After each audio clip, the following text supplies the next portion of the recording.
छात्रों एवं प्रिय साथियों, मैं अपने चैनल संस्कृत महाविद्या ऑनलाइन क्लासेस में सभी का हार्दिक स्वागत करती हूँ। जैसा कि छात्रों आप सभी जानते हैं, हमारा प्रकरण चल रहा है संधि प्रकरण। संधि प्रकरण के अंतर्गत हम व्यंजन संधि के प्रकारों के विषय में चर्चा कर रहे थे। व्यंजन संधि के 6 प्रकार होते हैं। इससे पहले हम 3 प्रकारों के रूप में विस्तृत चर्चा कर चुके हैं। 3 प्रकारों को हमने अच्छी प्रकार से समझ लिया है। अब हमारा चौथा प्रकार आता है चतुर्व संधि। कौन सी? चतुर्व संधि। इस संधि का सूत्र जो है वो होता है खरी च, यानी कि खर प्रत्याहार। जैसे इसका चतुर्व संधि का अर्थ होता है यदि वर्ग पहले, दूसरे और चौथे वर्ण के बाद, यदि वर्ग के पहले यानी कि जो वर्ग हमारे हैं का वर्ग, चवर्ग, तवर्ग, तवर्ग और पवर्ग, इन वर्ग के क्या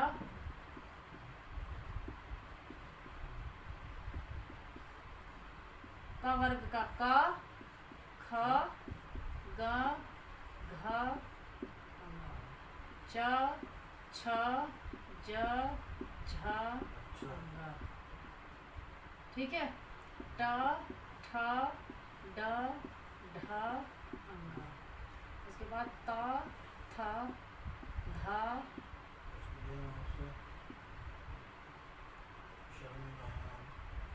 द, ध, न। फिर प, फ, ब, भ, म। तो हमारे ये क वर्ग के, चवर्ग, टवर्ग और पवर्ग के। तो नियमानुसार यदि वर्ग पहले, दूसरे और चौथे वर्ण के बाद, वर्ग के पहले, दूसरे और चौथे वर्ण के बाद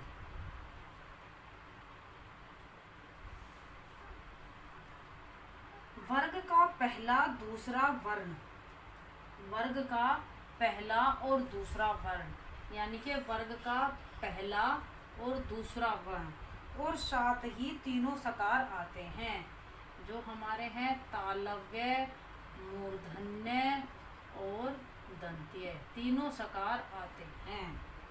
तो उनको क्रम से आने वाले वर्ण के स्थान पर उसी वर्ग का पहला वर्ण हो जाता है। यानी कि इस संधि का जो हमारा सूत्र के नियमानुसार क्या कहता है कि यदि वर्ग के पहले, दूसरे वर्ण के बाद, वर्ग के पहले, दूसरे और चौथे, वर्ग का पहला, दूसरा और चौथे वर्ण के बाद क्रम से यदि वर्ग का दूसरा, पहला और दूसरा वर्ण आता है, यदि वर्ग का पहला और दूसरा वर्ण आता है, यानी कि पहले, दूसरे और चौथे वर्ण के बाद वर्ग का दूसरा और पहला और दूसरा वर्ण आता है और साथ में तीनों सकार आते हैं, तो उनको क्रम से क्या हो जाता है, वर्ण का उसी वर्ग का पहला वर्ण हो जाता है। उसी वर्ग का क्या हो जाता है? उसी वर्ग का पहला वर्ण हो जाता है। जैसे हमारा उदाहरण है लप्स्यते। क्या है? लप्स्यते। जो हमारा इसका संधि विच्छेद होगा क्या होगा? लब प्लस, क्या संधि विच्छेद होगा इसका? लब प्लस स्यते, लब प्लस स्यते।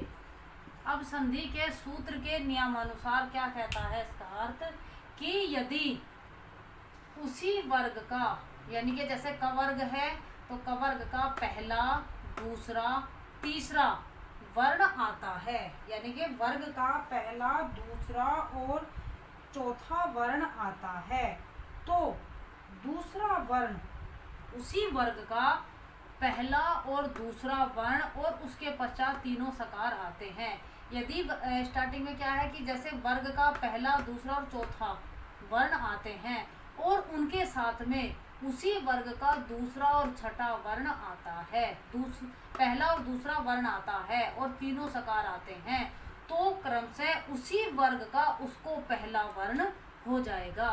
यदि हमारे पहला, दूसरा और चौथा ये वर्ण आते हैं और उसके साथ में जब हम संधि विच्छेद करते हैं तो उसका पहला और दूसरा वर्ण आता है, साथ में तीनों सकार आते हैं, तो क्रम से उसी वर्ग का, मान लीजिए जैसे हमारा च छ ज तीनों वर्ण है और उसी क्रम का क्या है कि पहला और दूसरा वर्ण आ जाता है, तो हमारा उसको क्या हो जाएगा, पहला वर्ण हो जाएगा, यानी कि उसको चा हो जाएगा। ऐसे ही जैसे लप सयते, लप सयते में हमारा संधि विच्छेद बना लब प्लस सयते, तो इसमें क्या है, पै वर्ग का कौन सा वर्ण आया, चौथा वर्ण, तो इस चौथे वर्ण को और बाद में क्या है, सकार आया, ये क्या आया, हमारा सकार आया, तो इनको क्रम से नियमानुसार कि यदि पहला दूसरा और चौथा वर्ण आता है और साथ में उसी वर्ग का पहला और दूसरा वर्ण का संधि विच्छेद होता है और तीनों सकार आते हैं, तो क्रम से उस वर्ग का उसको पहला वर्ण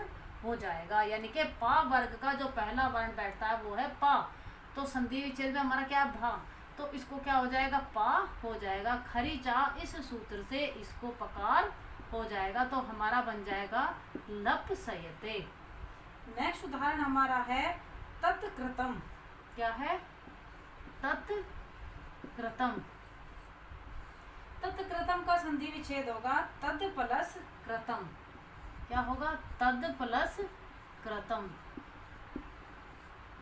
अब इसमें देखिए, इसमें कौन सा है, दा कौन से वर्ण का है, दा हमारा है तवर्ग का, तवर्ग का कौन सा है, तीसरा, और साथ में क्या है, क कृतम, तो हमारा पहला दूसरा और चौथा वर्ण के साथ में यदि पहला और दूसरा वर्ण आता है तो क्रम से उसको क्या हो जाएगा, उसी वर्ग का पहला वर्ण हो जाएगा, तो हमारा पहला वर्ग क्या है, ता, वर्ग का पहला वर्ण क्या है, ता, तो इसको क्या हो जाएगा, हमारा ता हो जाएगा। एक उदाहरण हो देखते हैं हम, जो उदाहरण है हमारा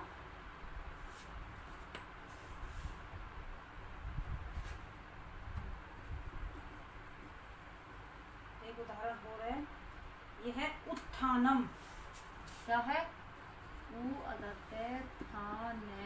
उत्थानम, इसका हमारा संधि विच्छेद हो जाएगा उद प्लस थानम, क्या हो जाएगा, उद प्लस थानम। अब देखिए इसमें हमारा दा वर्ण जो है ये कौन से उससे आया है, तवर्ग से, तो ये दा आ गया, तो उसके बाद में क्या है कि उसी वर्ग का उसको पहला व्यंजन हो जाएगा, जिस वर्ग का वो संधि विच्छेद करते समय वर्ण आ जाएगा, तो हमारा बन जाएगा उत्थानम। तो अब नेक्स्ट संधि हमारी क्या है, नंबर 5 पर आती है अनुनासिक संधि।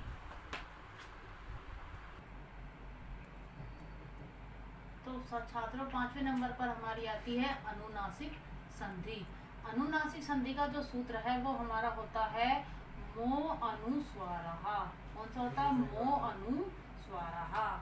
जो अनुनासिक संधि का अर्थ है वो है कि यदि स्पर्श व्यंजन के पश्चात कोई अनुनासिक वर्ण आता है, अनुनासिक यानी कि सभी वर्गों के जो हमारे अनुनासिक वर्ण होते हैं उन्हें आने पर वर्ग का 5वां अथवा तीसरा वर्ण हो जाता है। जैसे हमारे अनुनासिक कौन सा है, का वर्ग का अनुनासिक क्या है,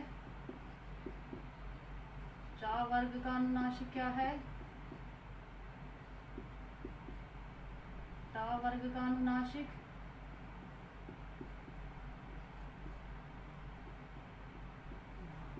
पा वर्ग का अनुनासिक, यदि ये आते हैं तो उनको क्रम से क्या हो जाता है, मो अनुस्वारा, उनको अनुस्वार हो जाता है। क्रम से किसी भी वर्ग का अनुनासिक वर्ण आता है तो उसको अनुस्वार हो जाता है। जैसे उदाहरण के लिए शंकरः, उदाहरण के लिए हम लेते हैं शंकरः, हमारा इसका संधि विच्छेद हो जाएगा शम प्लस करः, क्या हो जाएगा, सम प्लस कराहा।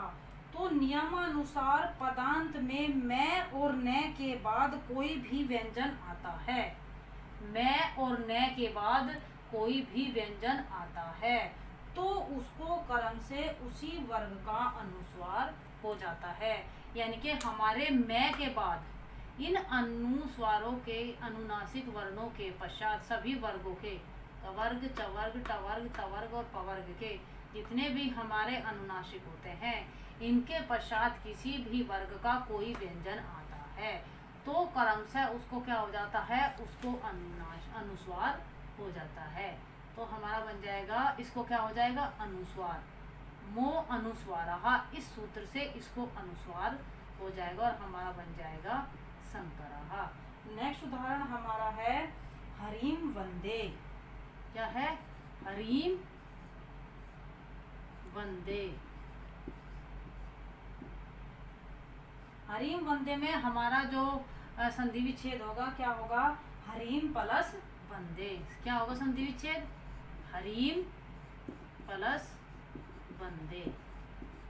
अब उसी मो अनुस्वारहा इस सूत्र के अनुसार क्रम से हमारे अनुनासिकों के पश्चात, अनुनासिक वर्णों के पश्चात कोई भी व्यंजन आता है उसको क्रम से उस अनुनासिक को क्या हो जाता है, अनुस्वार हो जाता है।